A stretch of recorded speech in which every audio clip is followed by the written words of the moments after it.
ಬ್ರಾಹ್ಮಣ ಸಮಾಜ. ಹಾಗಾಗಿ ಇಷ್ಟೇ ಹೇಳ್ತಾರೆ, ಒಂದು ಕಡೆ ಸ್ವಾಭಿಮಾನಿಗಳಾಗಿ, ಇನ್ನೊಂದು ಕಡೆ ಇವತ್ತು ನಾನು ಅನೇಕ ಸಾರಿ ಹೇಳ್ತಾ ಇರ್ತೇನೆ, ನಾಯಕರು ಎಲ್ಲಿದ್ದಾರಪ್ಪ ಅಂತ ಹೇಳಿದ್ರೆ ನಮ್ ಕಡೆ ಬಹುಶಃ ಕೋಲಾರದಲ್ಲಿ ಸ್ಥಿತಿ ಇಲ್ಲ ಅಂತ ಅನ್ಕೊಂಡಿದೆ. ಸರ್ ಅಲ್ಲೆಲ್ಲೋ ಲಿಕ್ಕರ್ ಶಾಪ್ ಹತ್ರ ಇರ್ಬೋದು ನೋಡಿ ಸರ್ ಅಂತ ಹೇಳ್ತಾರೆ ನಮ್ ಕಡೆ. ನಿಮ್ ಕಡೆ ಇಲ್ಲ, ಒಳ್ಳೆ ಸಂತೋಷ. ಇನ್ನೆಲ್ಲಿದ್ದಾರಪ್ಪ ಅಂದ್ರೆ ಸರ್ ಅಲ್ಲೆಲ್ಲ ಇಸ್ಪೀಟ್ ಅಡ್ಡೆ ಇದೆಯಲ್ಲ ಅಲ್ಲಿರ್ಬೇಕು ನೋಡಿ ಸರ್ ಅಂತಾರೆ. ಅಥವಾ ಕೋಳಿ ಪಂದ್ಯ ಆಡ್ತಾ ಇರ್ತಾರಲ್ಲ ಅಲ್ಲಿರ್ಬೇಕು ನೋಡಿ ಸರ್ ಅಂತ ಹೇಳ್ತಾರೆ. ಅಥವಾ ಇನ್ನೆಲ್ಲಿದ್ದಾರೆ ಅಂತ ಹೇಳ್ತಾರೆ, ಸರ್ ಅಲ್ಲೆಲ್ಲೋ ಪೊಲೀಸ್ ಸ್ಟೇಷನ್ ಅಲ್ಲೇ ಗಲಾಟೆ ಮಾಡ್ಕೊಂಡು ಅಲ್ಲಿ ಹೋಗಿದ್ದಾರೆ, ಇರ್ಬೇಕು ನೋಡಿ ಸರ್ ಅಂತ ಹೇಳ್ತಾರೆ. ನಾನು ಇಷ್ಟೇ ಹೇಳ್ತಾರೆ, ನಿಜವಾದ ನಾಯಕರು ಯಾರಾದರೂ ನಾವುಗಳಾಗಿದ್ರೆ, ಮಹರ್ಷಿ ವಾಲ್ಮೀಕಿಯ ವಂಶಸ್ಥರು ನಾವು ಆಗಿದ್ರೆ,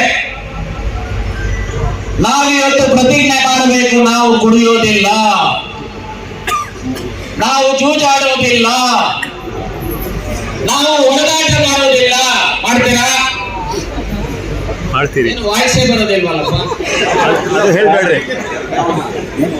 ಸೊ ಹಾಗಾಗಿ ನಾನು ಇಷ್ಟೇ ಹೇಳ್ತೇನೆ, ಬಹುಶಃ ನಿಮಗೇನ ಮನಸ್ಸು ರೆಡಿ ಆಗಿಲ್ಲ ಅಂತ ಕಾಣುತ್ತೆ. ವಯಸ್ಸಾಗ್ಬಿಟ್ರೆ ಎಲ್ಲ ಬಿಟ್ಬಿಡ್ತಾರೆ.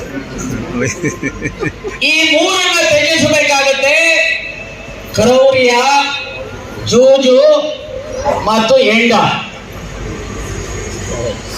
ಇನ್ನು ಮೂರನ್ನ ಮೈಗೂಡಿಸ್ಕೊಳ್ಬೇಕಾಗತ್ತೆ: ಒಂದು ವಿದ್ಯೆ, ಸ್ವಾಭಿಮಾನ ಮತ್ತು ಸ್ವಯಂ ಕೃತಿ, ಸ್ವಯಂ ಉದ್ಯೋಗ. ಸೊ ಇದನ್ನ ಮೈಗೂಡಿಸ್ಕೊಂಡ್ರೆ ನಾನು ಇಷ್ಟೇ ಹೇಳ್ತೇನೆ, ಮತ್ತೊಮ್ಮೆ ತ್ರೇತಾಯುಗದಲ್ಲಿ ಯಾವ ಸಮಾಜಕ್ಕೆ ಒಳ್ಳೆಯ ಸ್ಥಾನ ಇತ್ತು, ಉತ್ತುಂಗದಲ್ಲಿತ್ತು, ಆ ಸ್ಥಿತಿಗೆ ಈ ಸಮಾಜ ಹೋಗಬೇಕಷ್ಟೇ ಅಲ್ಲ. ಈ ಸಮಾಜದವರು ಜಾತಿವಾದಿಗಳಲ್ಲ, ಈ ಸಮಾಜದವರು ಯಾರು ಸಹ ಜಾತಿವಾದಿಗಳ ಆಗಬಾರದು.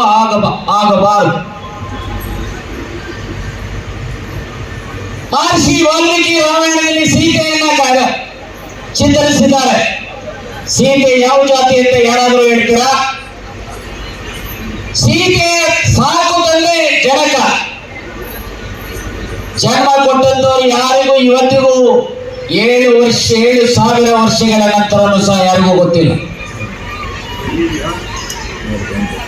ಆದರೆ ಇವತ್ತು ಸೂರ್ಯ ಚಂದ್ರನಿವರೆಗೂ ಸೀತೆಯ ಆರಾಧ್ಯ ದೇವತೆ, ರಾಮ ಲಕ್ಷ್ಮಣ ನಮ್ಮೆಲ್ಲರಿಗೂ ಆರಾಧ್ಯ ದೇವರು.